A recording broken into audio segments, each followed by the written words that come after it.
Baik. Baik, kita mulai.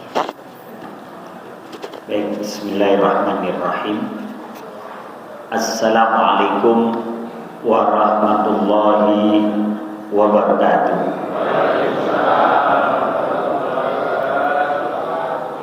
Alhamdulillah. Alhamdulillahilladzi arsala rasulahu bil huda wa dinil haqq liyudhhirahu 'ala dini kullihi wa kafa billahi syahida. Asyhadu an la ilaha illallah wahdahu la syarikalah wa asyhadu anna Muhammadan abduhu wa rasuluhu la nabiyya ba'da. Allahumma shalli wa sallim ala Muhammad wa ala alihi wa sahbihi ajma'in, amma ba'du. Rabbi shrah li sadri wa yassir li amri wahlul 'uqdatam min lisani yafqahu qawli. Allahumma la sahla illa ma ja'altahu sahla wa anta taj'alul hazna idza syi'ta sahla. Bapak-bapak dan ibu-ibu yang dirahmati oleh Allah Subhanahu wa taala, alhamdulillah pagi hari ini kita mengawali kehidupan kita dengan beribadah, bermunajat kepada Allah Subhanahu wa taala, dilanjutkan dengan mendengarkan tausiah sampai waktu syuruk tiba. Mudah-mudahan duduk dan hadirnya kita di tempat yang mulia ini senantiasa menjadi pemberat timbangan amal baik kita nanti yaumul qiyamah. Amin ya rabbal alamin. Salawat dan salam senantiasa tercurah kepada Nabi Allah Muhammad sallallahu alaihi wasallam, kepada keluarga, para sahabat dan para pengikut beliau sampai akhir zaman nanti. Bapak-bapak dan ibu-ibu yang dirahmati Allah Subhanahu wa taala, tema kita pagi hari ini adalah man arfal haqq hanat indahu tadhiyat. Siapa yang tahu sebuah kebenaran, maka pengorbanan menjadi ringan baginya. Pepatah Arab pernah menyatakan, man arfal haqq hanat indahu tadhiyat. Man, barang siapa arafal haq, yang mengetahui sebuah kebenaran, hanat, hanat itu artinya ringan ya. Hanat indahu tadhiyat, maka ringanlah baginya tadhiyat, pengorbanan ya. Tadhiyat, jadi kalau dalam bahasa Arab, udhiyah itu adalah hewan sembelihan. Jadi udhiyah itu adalah hewan sembelihan. Diambil dari kata duha, karena disembelihnya pada waktu duha ya. Maka man arafal haqq hanat indahu tadhiyat. Siapa yang tahu sebuah kebenaran, maka pengorbanan menjadi ringan baginya. Cinta kepada sebuah kebenaran yang diyakini selalu diiringi dengan pengorbanan. Jadi cinta dan pengorbanan itu Pak, itu satu kesatuan. Kalau Anda menyatakan cinta terhadap sesuatu, Anda pasti akan berkorban ya. Anda pasti akan berkorban. Kita cinta sama akuarium aja, ikan arwana misalnya, itu keluar duit banyak juga itu Pak, ya. Beli akuariumnya, beli ininya, beli itunya dan sebagainya. Maka kalau Anda mengatakan cinta pada sesuatu, harus siap-siap untuk berkorban. Kalau ada orang mengatakan cinta tidak mau berkorban, dusta itu. Ya. Maka orang yang meyakini sebuah kebenaran, dia akan melakukan pengorbanan. Karena itu konsekuensi yang logis dari sebuah cinta adalah pengorbanan. Baik pengorbanan berupa jiwa, raga, maupun harta benda. Bahkan orang yang cinta kepada kebatilan, dia akan berkorban loh untuk kebatilan. Walaupun dia yakin itu salah, ya. Orang tahu ini salah nih, tapi karena dia cinta dengan kebatilan itu, walaupun salah, dia akan berkorban. Ya. Jadi untuk kebatilan aja orang rela berkorban, apalagi untuk kebenaran. Kita aja dulu Pak, mungkin waktu masih belum nikah kali ya, mungkin calon kita kerja di Bekasi, yang jemput yang gitu. Dijemput Pak, biar di Bekasi Pak, hujan-hujan dijemput. Begitu udah nikah, yang jemput lu naik Grab aja gitu ya. Tapi cinta itu memang membutuhkan sebuah pengorbanan. Maka orang yang cinta kepada kebenaran, dia akan melakukan pengorbanan, baik pengorbanan jiwa, raga, maupun pengorbanan harta benda. Ya. Nah, kemudian berikutnya, dari zaman dahulu orang-orang yang berjuang untuk kebenaran yang diyakini datangnya dari Allah, mereka berjuang dan berusaha dengan mengorbankan jiwa, raga, bahkan harta benda mereka. Yang pertama, pengorbanannya putra Nabi Adam alaihissalam. Jadi memang pengorbanan itu, perintah untuk berkorban itu sudah ada sejak zamannya Nabi Adam. Dan itu diabadikan dalam surat Al-Maidah ayat 27. Watlu alaihim naba abnai Adam bil haqq id qarraba qurbanan fatukubbila min ahadihima walam yutaqabbal minal akhar qala la aqtulannaka qala innama yataqabbalullah minal muttaqin. Watlu alaihim naba abnai Adam bil haq. Ceritakanlah kepada mereka kisah kedua putra Adam, yakni Habil dan Qabil, menurut yang sebenarnya. Idz qarraba qurbanan, ketika keduanya mempersembahkan korban. Jadi ketika itu ada polemik, ya. Kan putra Nabi Adam itu kembar, lahiran pertama kembar, yakni Qabil sama Iklimah. Qabilnya ganteng, cakep, tampan, Iklimah cantik. Nah, lahiran yang kedua itu Habil dan Labuda. Cuman Habil ini wajahnya kurang tampan, biasalah gitu. Yang Labuda juga biasa. Ketika empat-empatnya sudah dewasa, mereka harus menikah. Cuman tidak boleh satu kandung. Maka harus disilang cara menikahnya. Yang Qabil harus menikah dengan adiknya Labuda. Yang Iklimah harus menikah dengan adiknya Habil. Nah, tapi Qabil ini, ya, karena dia merasa tampan, adiknya yang Labuda itu kurang cantik. Dia maunya, saya maunya kembaran saya begitu. Karena kembarannya cantik. Memang kadang orang ganteng tuh suka belagu Pak, ya. Yang cantik juga sama kadang ya. Akhirnya nggak mau Qabil, saya maunya kembaran saya, nggak mau sama adik saya. Labuda kurang cantik ya. Akhirnya karena nggak mau ngalah itu Qabil, maka Nabi Adam bermunajat, ya Allah bagaimana ini?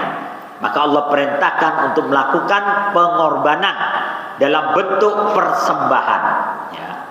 Maka Qabil merasa pengorbanan ini dipaksa. Apa aja kok acara begini aja kok pakai korban-korban segala, nah gitu. Ini mau akal-akalan bapak saya aja gitu. Sementara Habil dia yakin itu perintah Allah. Tidak ada kaitannya langsung dengan masalah perjodohan dan sebagainya. Yang Habil pokoknya saya laksanakan aja. Fatukubbila min ahadihima, maka diterimalah korban dari salah satu dari keduanya, yakni korbannya Habil diterima, dan yang ditolak oleh Allah korbannya Qabil. Karena Habil ketika itu dia mempersembahkan seekor domba yang besar, domba terbaik yang ia miliki. Sementara Qabil ya dia berkorban dengan buah-buahan yang sudah busuk. Monyet aja dikasih nolak, Pak.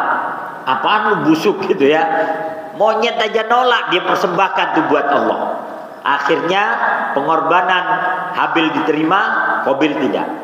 Maka melihat bahwa yang diterima korban adiknya, kedengkiannya muncul. Qala la aqtulannaka, saya pasti akan membunuhmu. Maka kemudian Habil berkata, innama yataqabbalullah minal muttaqin. Sesungguhnya Allah hanya menerima korbannya orang-orang yang bertakwa. Maka kata Nabi Adam, siapa yang korbannya disambar api dan diangkat ke langit, maka dialah yang diterima. Maka yang diterima korbannya Habil. Tapi kemudian Habil dibunuh oleh kakaknya karena kedengkian. Man arafal haq hanat indahu tadhiyah. Siapa yang tahu sebuah kebenaran, maka pengorbanan menjadi ringan baginya. Kemudian pengorbanan berikutnya adalah pengorbanannya Nabi Ibrahim alaihissalam dan Nabi Ismail. Ya. Kenapa Nabi Ibrahim itu berani mengorbankan putranya? Ya, karena beliau yakin bahwa apa yang datang dalam mimpinya itu adalah perintah Allah. Dan kemudian diabadikan dalam surat As-Saffat, ya. Falamma balagha ma'ahu sa'ya qala ya bunayya inni ara fil manami anni adbahuka fandur madza tara qala ya abati fa'al ma tu'mar satajiduni insyaallah minas sabirin. Maka tatkala Ismail sampai pada umur yang sanggup. Nah, umur yang sanggup itu ada yang menyebutkan di usia 8 tahunan. Ya, antara 8 atau 9. Ya, antara 8 atau 9 tahun. Jadi ketika dia sanggup diajak berburu, diajak mencari kayu bakar, diajak untuk mencari ini dan sebagainya. Jadi Nabi Ismail itu dari kecil sudah ditinggal di Mekah. Nabi Ibrahimnya ke Palestina. Bertahun-tahun, ya hampir 7 tahunan lah nggak ketemu, atau mungkin 8 tahun. Begitu Nabi Ibrahim mengunjunginya, anaknya udah gede. Ya, jadi dididik oleh ibunda Hajar tanpa mengenal ayahnya ketika itu. Begitu 8 tahun ayahnya datang. Lagi asik-asiknya, senang-senangnya bermain dengan ayahnya, tiba-tiba datang perintah Allah melalui mimpi. Ya. Maka Nabi Ibrahim berkata, ya bunayya inni ara fil manam anni adbahuka. Wahai putraku, sesungguhnya aku melihat fil manam, dalam mimpiku, ya, anni adbahuka, bahwa saya menyembelihmu. Fandur madza tara, coba pikirkan apa pendapatmu. Jadi mimpinya itu Pak, beberapa malam mimpinya sama. Ada yang menyebutkan 3 malam atau 4 malam. Jadi dalam 3 malam 4 malam itu mimpinya sama, menyembelih putranya. Malam berikutnya menyembelih putranya, malam berikutnya begitu. Karena mimpinya sama, akhirnya yakin ini pasti perintah Allah. Ini pasti merupakan wahyu. Nah, yakin, kenapa? Mimpinya sama. Kalau kita kan mimpinya beda-beda Pak. Malam ini mimpi gadis, besok mimpi janda, ya. Jadi kita bingung nih yang mana ini, ya. Perintahnya yang mana ini, gitu kan. Nah, kalau Nabi Ibrahim flat tuh mimpinya sama, ya. Malam ini nyembelih, malam ini mimpi nyembelih. Berikutnya sampai akhirnya yakin ini perintah. Maka anaknya dipanggil, didudukkan, ya. dipanggil, didudukkan, anni adbahuka, saya bermimpi saya menyembelih dirimu, fandur mada taro, coba perhatikan apa pendapatmu.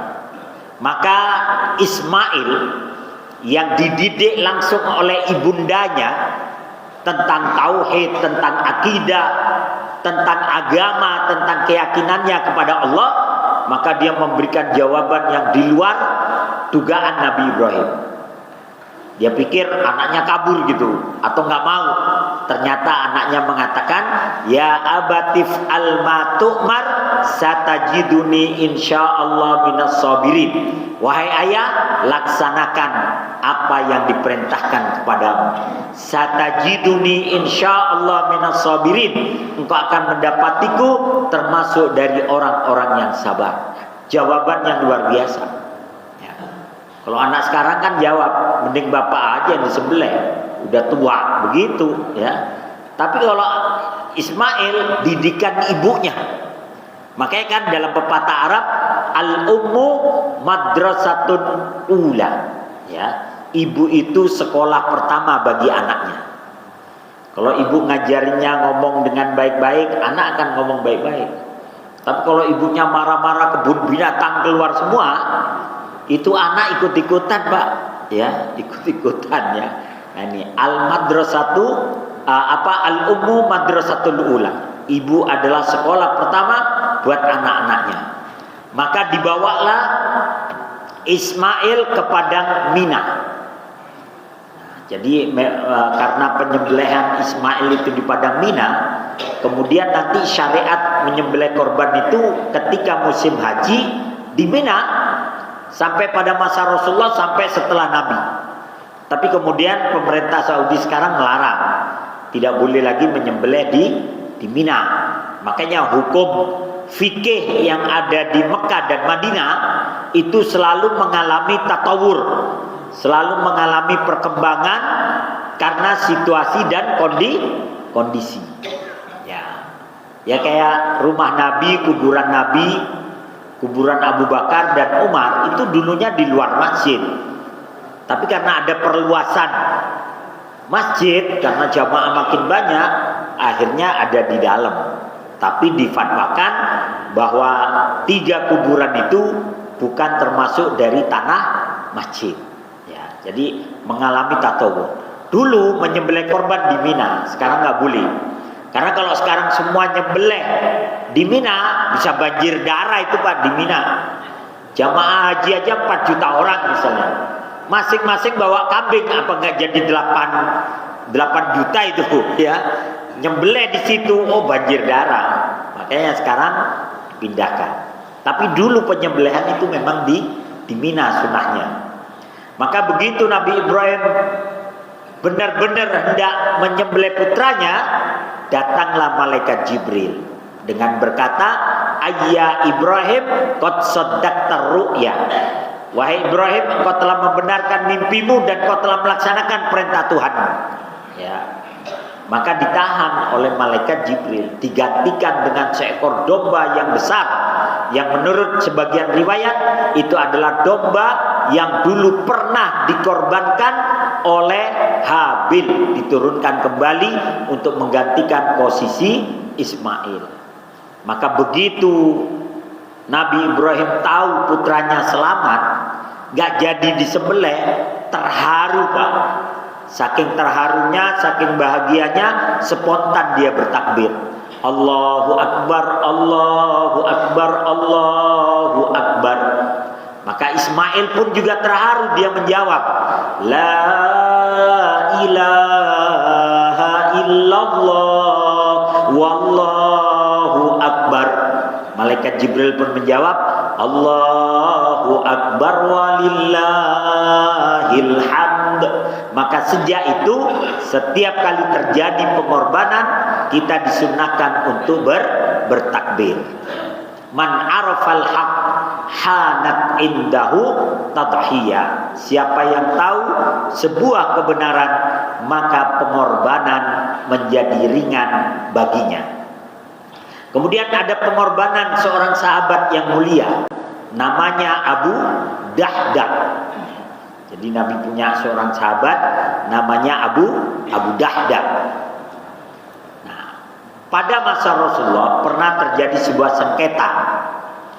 sengketa tentang tanah dan kebun, ya, tentang pohon korma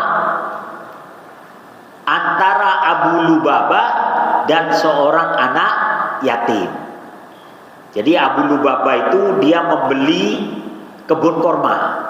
Dia membeli kebun korma yang mana kebun itu berdampingan dengan kebunnya milik anak yatim. Nah, ada salah satu pohon miliknya Abu Lubabah itu agak sedikit menjorok ke tempatnya tanah anak yatim itu. Jadi agak sedikit beginilah, ya. Sedangkan anak yatim itu mau buat pagar pembatas, ya, membuat pagar pembatas antara kebun dia dengan kebunnya Abu Lubabah. Ternyata ada satu pohon agak minggir tuh, sehingga anak yatim mengatakan, ini pohon korma milik saya karena buahnya lebat. Ya, kata anak yatim, ini pohon milik saya. Kata Abu Lubabah, enggak bisa, ini milik saya. Wong waktu beli kata yang jual, ini milik dia, ya. Jadi anak yatim tuh mau bikin pagar, nah yang satu pohon tuh mau dibelokin begini, ya. Abu Lubabah bilang itu pohon saya, anak yatim bilang itu milik saya, sehingga terjadi persengketaan dan menjadi pembicaraan di Madinah bahwa Abu Lubabah telah mengambil haknya anak yatim. Maka karena Abu Lubabah nggak terima, dia minta kepada Rasulullah, ya Rasulullah, aku bersengketa dengan anak yatim mengenai satu pohon, di mana dia akan membuat pagarnya itu sedikit berbelok dan mengakui pohon itu milik dia, sedangkan satu pohon itu milik saya. Ya udah, kata Nabi, kalau kalian ingin diputuskan perkaranya, datanglah besok dengan membawa saksi-saksi kalian. Maka anak yatim membawa saksi-saksinya, Abu Lubabah membawa saksi-saksinya. Maka di hadapan Rasulullah bertanya kepada saksinya anak yatim, apa yang kalian ketahui mengenai satu pohon itu? Kata saksi-saksi dari anak yatim bahwa satu pohon itu memang miliknya Abu Lubabah dan bukan miliknya anak yatim. Terus saksi-saksi dari Abu Lubabah, ketika dalam jual beli kami menyaksikan bahwa itu memang satu pohon miliknya Abu Lubabah, walaupun dia agak sedikit condong ke tanahnya anak yatim itu, agak sedikit condong gitu, tapi tetap di tanahnya Abu Lubabah. Maka akhirnya Rasulullah memberikan keputusan bahwa satu pohon korma itu miliknya Abu Lubabah. Maka anak yatim menangis dong, karena dia merasa dikalahkan dalam persidangan. Jadi dia merasa dikalahkan dalam persidangan. Dia menangis. Ya Nabi nggak tega, karena Nabi juga dulunya yatim piatu. Maka Nabi berdiri dan meminta anak itu berdiri, kemudian dipeluk oleh Nabi. Kata Nabi, ya mau bagaimana lagi, saksi-saksi mengatakan itu miliknya Abu Lubabah, dan keputusan saya adalah adil dan hak, kata Nabi. Keputusan saya adalah adil dan benar, dan tidak mungkin saya merubah hukum yang seharusnya ditegakkan. Maka kemudian Nabi mencoba menghapus air mata anak yatim itu. Maka Nabi mengatakan, ya Aba Lubabah, atu'tihin nahla walaka itkun fil jannah. Maukah engkau memberikan satu pohon korma itu kepada anak yatim ini, dan engkau dan keluargamu akan dijamin masuk surga. Itu tawaran yang luar biasa. Maukah kau berikan satu pohon ini kepada anak yatim? Walaka itkun fil jannah, dan engkau dan keluargamu akan dijamin masuk surga. Tapi rupanya Abu Lubabah keberatan. Ya Rasulullah, suqitu biha indaka. Wahai Rasulullah, aku telah bersengketa dan meminta engkau memutuskan perkara pohon ini, dan orang-orang di luar sana mengatakan Abu Lubabah mengambil haknya anak yatim, dan hari ini kau menetapkan itu satu pohon milik saya. Kalau itu saya kembalikan lagi kepada anak yatim ini, nanti apa kata orang-orang yang di luar masjid ini, yang mereka tidak tahu tentang persidangan ini? Mereka pasti akan mengatakan, tuh kan Abu Lubabah mengambil haknya anak yatim. Buktinya itu pohon sekarang milik anak yatim. Berarti Abu Lubabah itu yang ngambil, gitu. Kan netizen mulutnya jahat ya Rasulullah. Ya. Jadi kan netizen ini kadang-kadang main komen aja padahal nggak tahu aslinya gitu kan. Orang-orang di luar sana itu yang tidak tahu persidangan ya Rasulullah, mereka akan komentar seperti itu.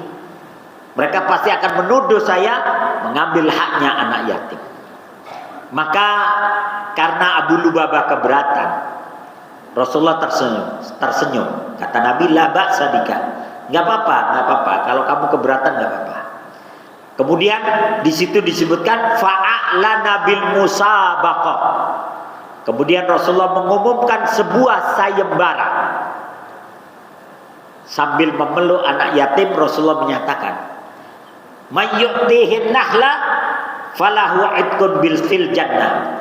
Barang siapa yang mampu dan bisa memberikan satu pohon itu kepada anak yatim ini, dia dan keluarganya dijamin masuk surga. Barang siapa yang bisa memberikan satu pohon itu kepada anak yatim ini, maka dia akan mendapatkan surga, dia dan keluarganya. Maka berdirilah seorang sahabat namanya Abu Dahda. Abu Dahda menawarkan sebuah solusi bagi Abu Lubabah dan anak yatim. Abu Dahda berdiri, ya Rasulullah, saya mempunyai kebun yang besar dan luas. Di dalam kebun saya ada 600 pohon korma. Di dalam kebun saya ada 600 pohon korma. Di dalam kebun saya ada kolam-kolam di mana kami menyiram kebun-kebun itu dengan air kolam itu. Dan kadang putra-putri kami berenang di situ. Zaman segitu sudah ada kolam renang, Pak, di dalam kebun, ya. Kemudian dan di dalam kebun saya itu ada rumah-rumah tempat kami menginap, villa kalau sekarang, ya. Ada rumah tempat kami menginap ketika kami panen korma. Jadi kami nginep di situ. Ya, beberapa hari kami akan nginep untuk panen korma. Kalau Abu Lubabah mau satu pohon yang disengketakan itu akan saya tukar dengan kebun saya dan 600 pohon kormanya itu. Kalau Abu Lubabah mau, ya maulah. Satu pohon ditukar 600, mau. Jangankan Abu Lubabah, bapak-bapak juga mau gitu kan. Nah, itu namanya tukar tambah gitu ya. Banyakan tambahnya dia. Maka kemudian Abu Lubabah setuju. Kata dia, la khaira fi nakhlatin syukitu biha indaka ya Rasulullah. Saya mau deh ditukar ke 600 pohon itu. Buat apa saya mempertahankan satu pohon yang jadi sengketa? Ya iya maulah, saya juga mau kalau begitu ya. Satu ditukar 600. Mau, maka akhirnya Abu Lubabah berdiri, Abu Dahda berdiri. Kata Abu Dahda, aku serahkan 600 pohon korma beserta kebun-kebunnya kepadamu untuk ditukar dengan satu pohon yang jadi sengketa. Maka mereka berjabat tangan ya di hadapan Rasulullah. Dan Rasulullah itu gak bisa menahan air matanya. Beliau berkaca-kaca dan beliau memandang kepada Abu Dahda. Air mata beliau itu apa kalau kata orang saya, ngembeng gitu ya di mata beliau sambil melihat Abu Dahda. Kemudian begitu sudah terjadi kesepakatan, Abu Dahda kemudian memanggil anak yatim itu, kemarilah. Diusap tuh air matanya dan dia berkata, wahai anak yatim, gak usah kau menangis lagi. Jangan kau menangis lagi di hadapan Nabi, karena itu akan membuat nabimu bersedih, akan membuat Rasulullah ingat masa-masa kecilnya. Jangan menangis lagi. satu pohon korma itu telah jadi milikku, dan sekarang aku hibahkan kepadamu, aku berikan kepadamu. Hapus air matamu dan tersenyum. Tersenyum tuh anak yatim, dihapus air matanya, dia tersenyum. Tapi Rasulullah, beliau cuma terdiam dan air matanya menetes tuh di sudut-sudut mata beliau. Maka kata Nabi, semoga Allah memberkahi apa yang kau lakukan wahai Abu Dahda. Maka Abu Dahda pulang kemudian ke rumahnya. Sampai di rumahnya, dia bertanya kepada budak-budaknya, Aina Umma Abi Dahda? Kemana istrinya Abu Dahda? Qala fil bustan. Budak-budaknya bilang, lagi ada di kebun. Kemudian bertanya lagi Abu Dahda, Aina abna'a Abi Dahda? Kemana putra-putri saya? Qala fil bustan. Mereka lagi ada di kebun, lagi menikmati pohon korma, lagi menikmati indahnya berenang dan sebagainya. Maka dipacu kudanya oleh Abu Dahda ke kebun miliknya. Sampai di pintu gerbang dia berkata, Ya Umma Abi Dahda ukhruji. Wahai istrinya Abu Dahda, keluar dari kebun ini. Wa ya abna'a Abi Dahda ukhruju. Wahai putra-putrinya Abu Dahda, keluar kalian. Laqad bi'naha bil jannah. Sesungguhnya kebun ini telah kita tukar dengan surga. Istrinya keluar dan bertanya, Mayyadmanuka bil jannah? Siapa yang menjaminmu bahwa kita telah menukar kebun ini dengan surga? Maka Abu Dahda berkata, Rasulullah sallallahu alaihi wasallam. Yang menjamin kita masuk surga, menukar kebun ini dengan surga adalah Rasulullah. Apa jawab istrinya? Lau kana rasulu qailan la sadaqtuhu. Kalau yang ngomong Nabi, kalau yang ngomong Rasulullah, saya percaya. Wah, itu istri zaman dulu, Pak. Kalau sekarang diajak berantem tuh suaminya, lu enak aja main tuker-tuker aja, musyawarah kagak, bicara enggak ya, enggak jadi begitu. Tapi ini istrinya Abu Dahda. Kalau yang ngomong Nabi saya percaya. Ya. Kemudian anak-anaknya pun keluar. Di tangan anaknya masih ada itu di kantongnya, ada di tangannya, di kantong anaknya itu masih ada korma, ya, yang lagi dimakan. Kata Abu Dahda, atini, berikan korma itu kepadaku. Yang di kantongnya juga keluarkan. Laqad bi'naha fil jannah. Kita telah menukarnya dengan surga. Dilempar kembali ke dalam kebun. Jadi korma yang ada di tangan anaknya, di kantong anaknya diambil kembali. Dan dia mengatakan laqad bi'naha bil jannah. Kita telah menukar ini juga dengan surga. Kemudian ada anaknya yang ngunyah korma. Yang namanya anak kecil ya, dikunyah, dia menikmati. Muntahkan. Laqad bi'naha bil jannah. Yang kau makan itu juga telah kita tukar dengan surga. Dimuntahin sama anaknya, dilepahin, gitu kan. Dilempar kembali. Laqad bi'naha bil jannah. Kita telah menukarnya dengan surga. Pulang mereka ke rumah. Beberapa hari kemudian terjadi perang Uhud. Ketika terjadi perang Uhud, semua sahabat mendaftar untuk ikut dalam perang Uhud, termasuk Abu Dahda. Dia datang kepada Rasulullah dengan membawa kuda, dengan membawa perisai, baju perangnya dan sebagainya. Kata Nabi, enggak, kau balik ke rumah. Kenapa ya Rasulullah? Saya ingin ikut bersama mereka. Enggak, engkau telah mengorbankan 600 pohon kormamu. Pulang kau, nikmati keceriaanmu bersama anak dan istrimu. Kau sudah terlalu banyak berkorban, kata Nabi. Kembali. Sedih dia, Pak. Gak boleh ikut perang Uhud. Sedih, dia kembali. Dan ketika pasukan Islam sudah berangkat ke medan Uhud dan terjadi pertempuran, Abu Dahda itu disiapin teh hangat, kopi hangat gitu kan, korma, buah-buahan, roti dan sebagainya. Sama istrinya disiapin.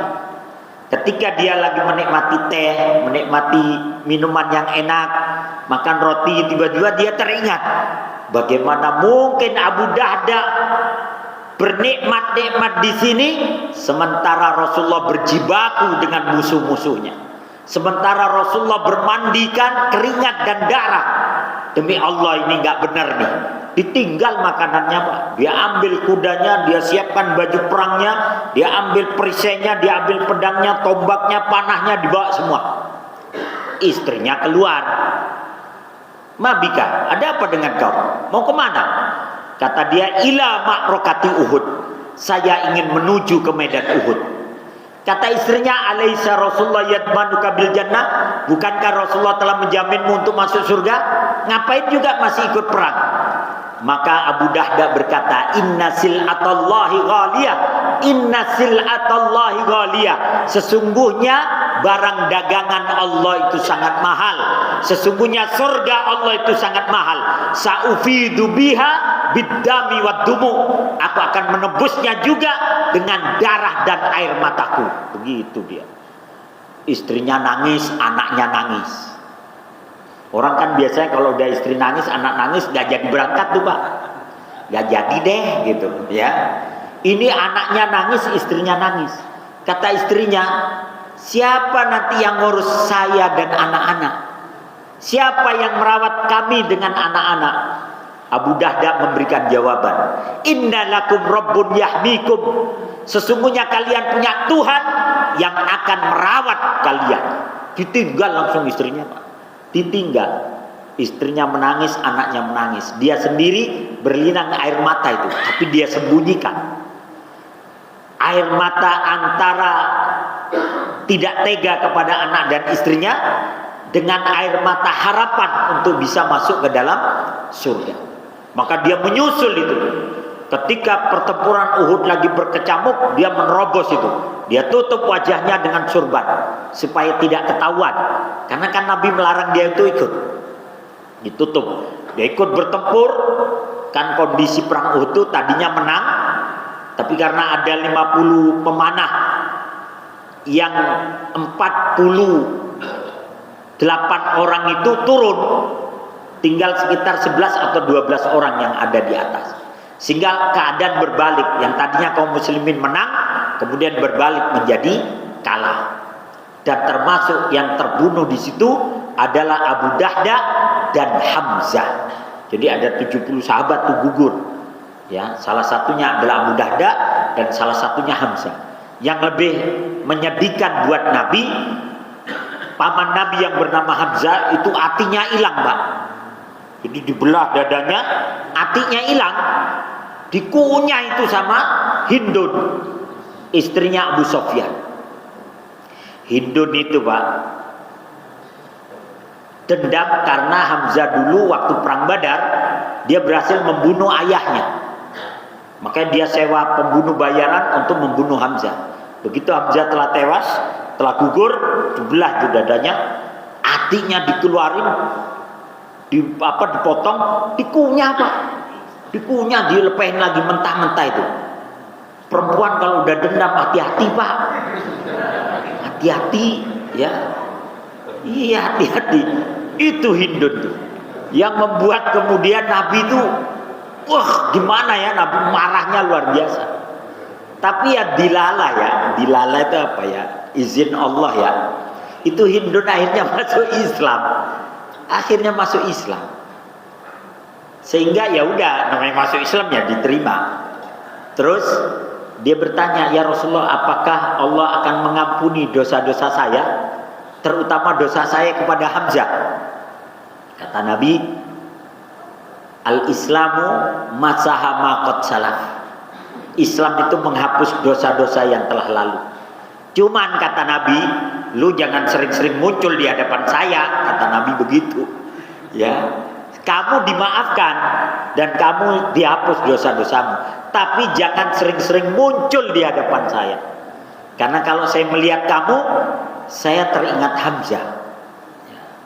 Maka sejak itu Hindun kalau ketemu Nabi, dia pakai cadar tuh, ditutupin tuh. Sehingga walaupun Nabi tahu ini Hindun, cuman paling tidak dia udah usaha lah, biar nggak ketahuan kalau dia Hindu. Dia pakai cadar itu kalau ketemu Nabi, ditutup wajahnya. Tapi Nabi tetap tahu ini Hindun nih gitu. Tapi Nabi memaafkan. Maka kemudian begitu terjadi perang Uhud, yang salah satunya gugur adalah Abu Dahda. Maka Rasulullah bertanya, hal tafkiduna min ahad? Apa kalian merasa kehilangan seseorang? Qalu nafkidu fulanan wa fulanan wa fulana. Kami kehilangan fulan. Yang gugur disebutkan itu. Tapi tidak ada yang menyebut nama Abu Dahda. Kenapa? Karena mereka menyangka Abu Dahda berada di rumah. Maka kata Nabi, lakinni afkidu akhi Abu Dahda. Tapi aku kehilangan saudaraku yang bernama Abu Dahda. Dia menutup wajahnya dengan sorbannya. Cari kalau ada jenazah yang wajahnya tertutup dengan sorban, dialah Abu Dahda. Maka dicari, ternyata ketemu. Ada jenazah yang dia tertutup wajahnya. Begitu dibuka, benar Abu Dahda. Maka melihat itu, dia terluka, beberapa sayatan pedang, anak panah, dan tancapan tombak ada pada dia itu. Kemudian Nabi melihat Abu Dahda dengan berlinang air mata. Kata Nabi, kam min mudallalinil ana li Abi Dahda. Kam min mudallalinil ana li Abi Dahda. Berapa banyak orang melakukan pengorbanan, dan hari ini adalah puncak dari pengorbanannya Abu Dahda. Berapa banyak orang melakukan pengorbanan, dan hari ini adalah puncak dari pengorbanannya Abu Dahda. Kemudian beliau mengatakan, mada khasira Abu Dahda?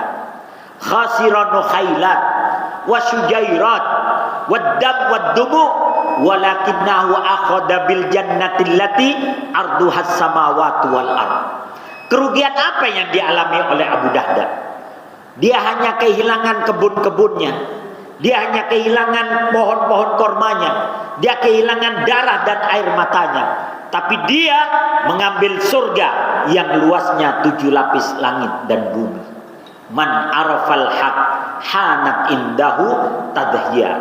Siapa yang tahu sebuah kebenaran, maka pengorbanan menjadi ringan baginya. Kemudian berikutnya adalah pengorbanan Abu Bakar As-Siddiq radhiyallahu anhu. Di antara sahabat yang pengorbanannya itu tidak kaleng-kaleng adalah Abu Bakar As-Siddiq. Beberapa kali Abu Bakar As-Siddiq itu ketika terjadi pertempuran, seluruh hartanya dikasihkan itu untuk menyumbang dalam pertempuran. Sehingga Rasulullah itu sempat bertanya kepada Abu Bakar, "Ma tarakta li ahlika?" Apa yang kau tinggalkan untuk keluargamu kalau semuanya dikasih ini untuk dana perang? Dia cuma menjawab, taraktu lahum Allah wa rasuluhu. Aku tinggalkan untuk keluargaku Allah dan Rasulnya. Tapi ini imannya Abu Bakar, Pak ya. Begitu dia mengatakan aku tinggalkan untuk mereka Allah dan Rasulnya, kaya lagi. Kalau kita kasih semuanya ngesot besoknya, Pak. Ya. Tapi ini Abu Bakar. Cuman kita dalam sedekah itu, kalau dalam Al-Quran, jangan terlalu jor-joran, jangan terlalu pelit juga. Yang sedang aja lah, gak usah terlalu jor-joran, kemudian besoknya susah. Enggak. Bersedekah itu kalau konsep Al-Quran semampu kita, ya semampu kita. Maka di antara yang dilakukan oleh Abu Bakar As-Siddiq, dalam satu hari dia pernah membebaskan 7-8 orang budak seharian. Di antaranya yang diinikan oleh Abu Bakar adalah Bilal bin Rabah. Ketika Bilal disiksa dan dia tetap mengatakan ahadun ahad, ya, maka kemudian datang Abu Bakar itu, ya, datang Abu Bakar, daripada kau siksa itu budak kamu, bagaimana kalau saya beli? Bagaimana kalau saya membelinya dengan harga 5 uqiyah? 1 uqiyah itu, Pak, 15 juta uang kita 1 uqiyah. Bagaimana kalau saya beli 5 uqiyah? Kata Umayyah, gak boleh 5 uqiyah, 10 deh, 10 uqiyah dibayar langsung oleh Abu Bakar, gak ditawar lagi. Dibayar 10. Begitu 10 uqiyah sudah diambil, Bilal diberdirikan oleh Abu Bakar, dibersihkan. Nah, Umayyah tuannya Bilal, dia hendak membuat Abu Bakar itu menyesal membeli Bilal dengan harga 10 uqiyah. Dia hendak meledek. Abu Bakar, kau membeli Bilal itu terlalu mahal, 10 uqiyah. Seandainya kau tawar 1 uqiyah saja, aku akan lepaskan tuh Bilal. Jadi dia hendak menjadikan Abu Bakar itu menyesal membelinya terlalu mahal. Dan dia mengatakan, kalau kau tawar 1 uqiyah aja, saya lepaskan tuh. Ya, maka kemudian Abu Bakar mengatakan begini, jangankan 10 uqiyah, kau minta 100 uqiyah, saya akan bayar itu Bilal. Nih duitnya ada. Oh, duitnya kantongannya gede Pak Abu Bakar. Nih duitnya ada. Lu kira gua miskin? Begitu kalau Abu Bakar ya. Itu langsung malu itu Umayyah. Ternyata Abu Bakar duitnya banyak, ya. Duitnya banyak. Nah, dalam 1 hari itu dia membeli Bilal. Kemudian dia membeli Abu Fakihah juga, ya. Dibeli karena dalam keadaan dia disiksa juga. Ya, maka Abu Fakihah dibeli, cuman dia lebih murah daripada Bilal. Kemudian ada Amir bin Fuhairah, ya. Amir bin Fuhairah ini nanti kalau nggak salah dia jadi penunjuk jalan itu. Ketika Rasulullah hijrah ke Madinah. Tapi ada juga penunjuk jalannya bukan Amir bin Fuhairah, tapi Abdullah bin Uraikid, ya. Nah, kemudian ada namanya Zimnirah Ar-Rumiyah, budak dari Romawi yang juga dalam keadaan ya disiksa oleh tuannya. Maka oleh Abu Bakar dibeli juga. Jadi dalam 1 hari itu Abu Bakar keliling tuh, ya, mencari budak-budak yang sedang disiksa. Kalau 1 uqiyah itu 15 juta, harga Bilal 10, Bilal itu 150 juta Pak. Yang lain kisarannya antara 50, 60, 70, ya paling enggak di bawah 100 lah.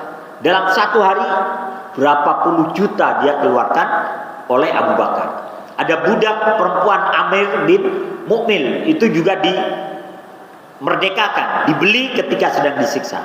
Ada budak namanya Nahdiyah dan putrinya, ya. Nah, dia juga disiksa dan Abu Bakar pas lewat, maka langsung dibeli, ya, dibeli. Kemudian ada Ummu Ubais.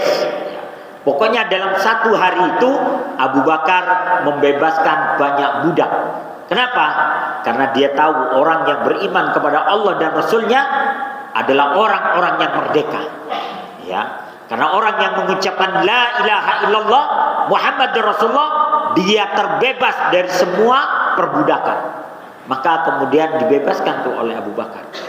Dan di antara orang-orang yang saling berlomba-lomba untuk membebaskan budak adalah Abu Bakar, Utsman bin Affan, dan Abdurrahman bin Auf. Mereka itu berlomba-lomba untuk membebaskan budak.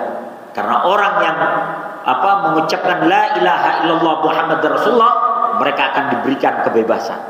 Tidak ada perbudakan kecuali kita menjadi hamba kepada Allah. Wallahu a'lam bishawab. Man arafal haq hanat indahu tadhiyah.